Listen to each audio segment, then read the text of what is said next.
ధర్నా జరిగిన విశేషాలు మీకోసం వీడియో తీశాను.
తిరుపతి కలెక్టరేట్ ప్రధాన ద్వారం గేటు వద్ద ఏపీ దివ్యాంగ సంఘాల జేఏసీ ఆధ్వర్యంలో నిరసన చేయడం జరుగుతోంది.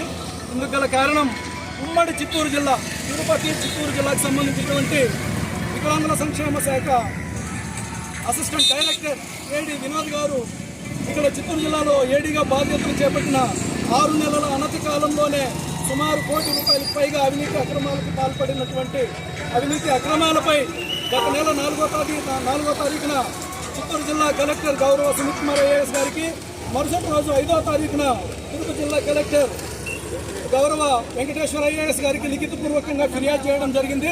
ఫిర్యాదు చేసి నేటికి 1.5 నెల పైబడుతున్నప్పటికీ ఇప్పటి వరకు తిరుపతి జిల్లాలో కనీసం విచారణాధికారిని కూడా నియమించకపోవడం బాధాకరం. కలియుగ దైవం వెంకటేశ్వర స్వామి ప్రతి ఒక్క విషయాన్ని